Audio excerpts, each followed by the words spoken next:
So you are aware that no matter where you stand and no matter how much of that which you have wanted has come into full fruition, that still the details of where you now are will continue to launch new desire, yes?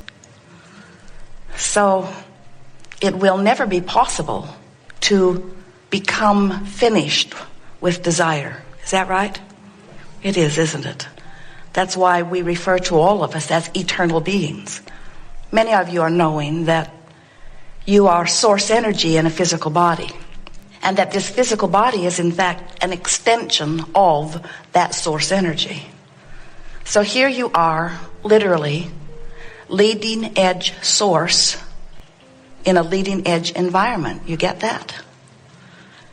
Many humans do not refer to themselves as source or God in a physical body, but we can find no other way of explaining, because we know who you were before that part of you came forth into this physical body, and even more, we know who you still are from that source energy perspective.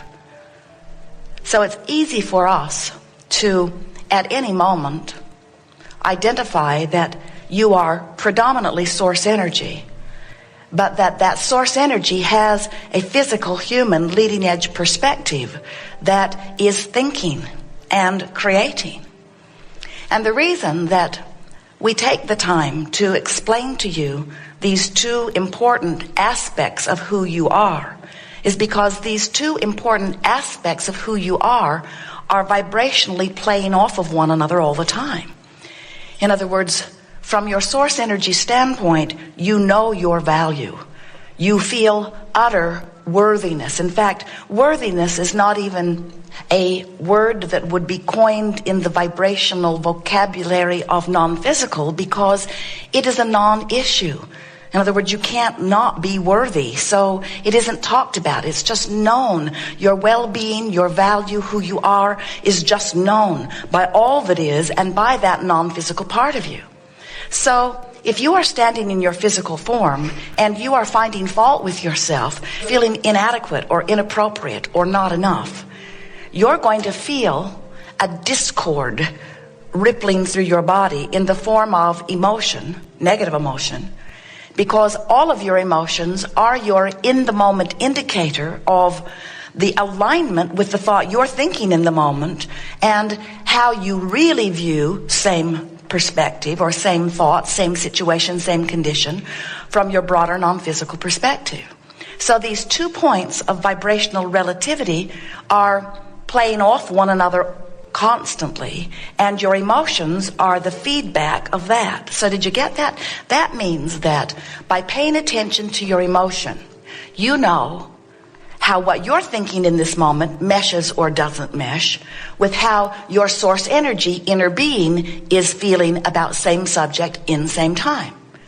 So when your grandmother looks at you and adores you, the reason that feels so good to you is because your grandmother has influenced you to a thought that is in harmony with the way source, or that broader non-physical part of you, feels about you. You're beginning to get a sense of these 2 points of vibrational relativity. Same as all guidance systems. Jerry and Esther have 4 different kinds of systems now in a variety of vehicles, navigational systems. But they all operate off the same premise, where they program their desired destination in. The system knows where they are and then calculates a route between where they are and where they say they now want to be. Magellan never says, "Where have you been? Where were you? Why didn't you get here sooner?" or "Why are you even here at all?" Magellan never says, "I told you yesterday when you asked and you didn't listen, so now you're on your own." In other words, the navigational system is really straightforward. It gives feedback about where you are in relationship to where you now want to go. And your emotional guidance system gives the same sort of feedback. But in order for you to trust it or to understand it or to be willing to listen to it, we think it might be helpful for you to understand how it is that it comes about. We want you to remember that you are confident, secure, non-physical energy, and you make the decision to come forth into this physical body. And you said, I really like the idea of coming forth on planet Earth in this leading edge time.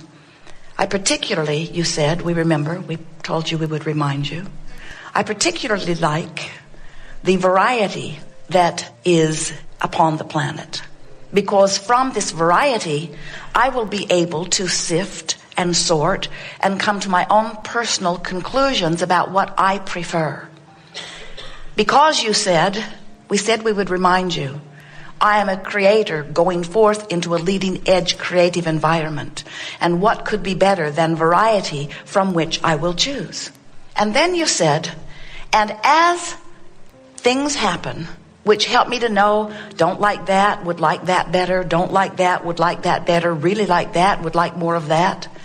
As I'm choosing from this buffet, I'm not only choosing from among what is already there, but the variety that surrounds me and the others with whom I will be co-creating will inspire yet new ideas of desire that could not have been determined or concluded or desired from previous situations that are only the byproduct of this particular unfolding of life.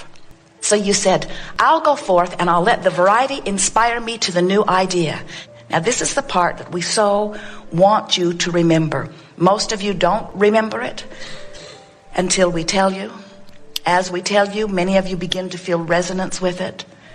So the non-physical part of you said, all right, you'll go forth into your physical body, and the larger part of who you are will remain non-physical. And a part of your perspective will be expressed into the physical, and that part, that leading edge part, sort of like the pioneer, will be out there dipping into things beyond that which has ever been dipped into before.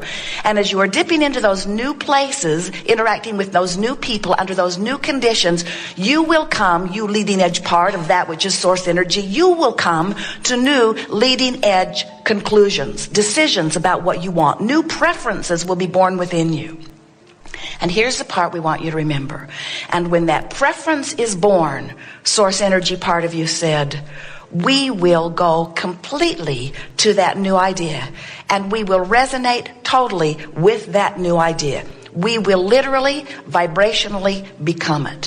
When you, from your physical format, come to a decision, clear or not clear, big or small, broad or narrow, when you come to a conclusion of something that you would prefer that is different than what currently is being lived by you, source energy becomes that immediately, moves fully into the thought of that. Now, how is that possible? Why can source energy become fully integrated with your new idea of desire when you can't do it that quickly? Because source has no resistance. Source is not beating the drum of I can't do it, I shouldn't do it, others might not like me to do it. Source in its purity, source in its knowledge of the ways the laws of the universe work. Source trusts your ability to know.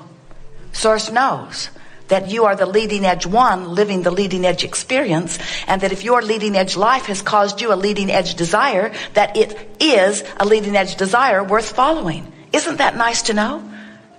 So now, what are you in your human form doing about your vibrational alignment with what you have asked for, with what you have become, with what source has joined you in? Where are you in relationship to that?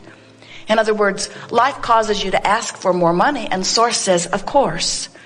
But then when you beat the drum of I don't have enough money, how come I don't have more money? I'm so uncomfortable that I don't have enough money. I've never had enough money.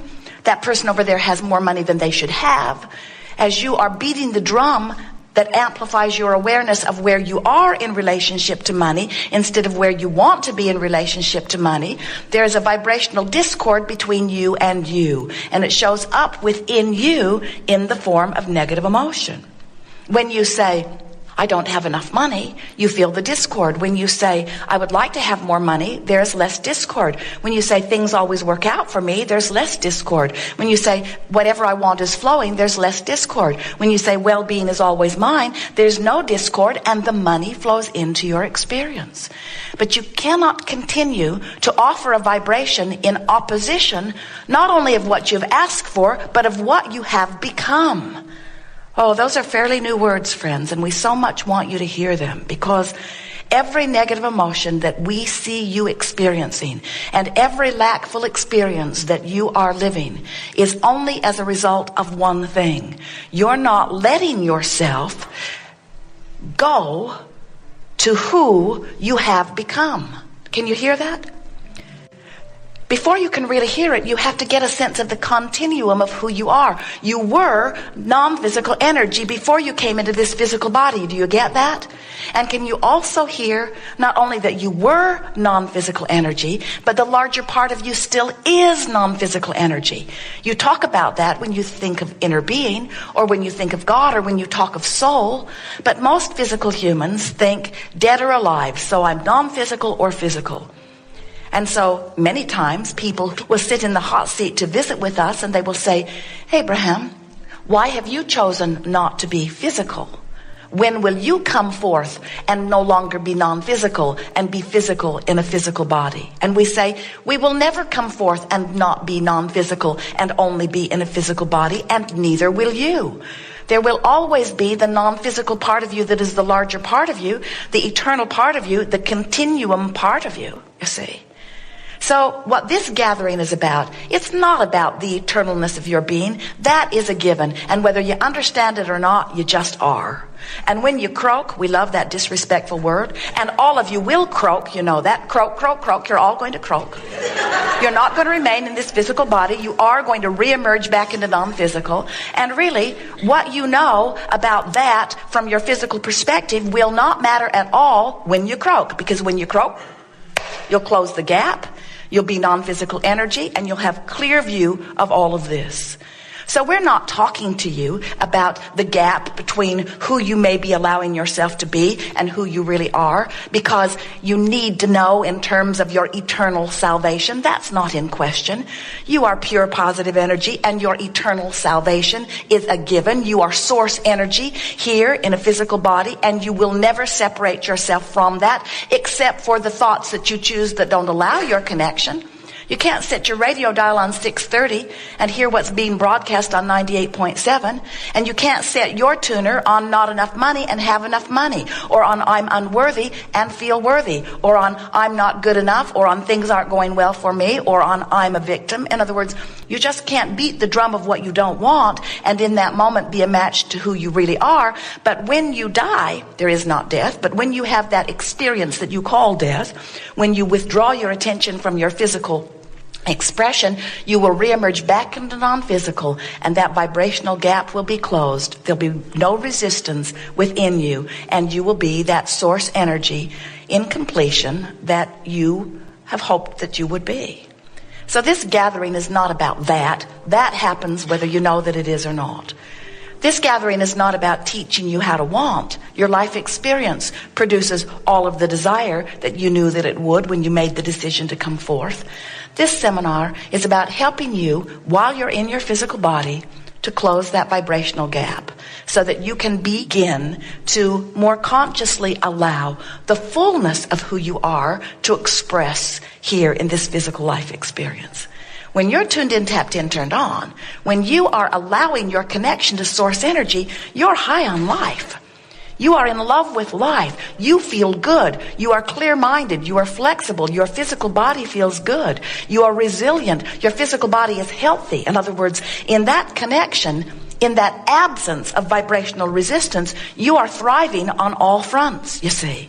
And that's what you intended when you came forth into this body. Not one of you ever said, all right, I'm source energy, and I'm going to go into an inferior physical body, and I'm going to deliberately find things to think about that hold me apart from who I really am, and I'm going to have a really miserable time. And in my misery, I will write books on tolerance and endurance. I will write books about being virtuous and valiant. I'll find all kinds of other people to join with me in their varieties of miserableness. And hopefully I'll be able, through my misery and suffering, to earn a better place in heaven when I die. And we say, well, that's a given, because when you die, that gap closes anyway. And you've had all that misery for nothing. Don't you think that's sad? All that misery for nothing.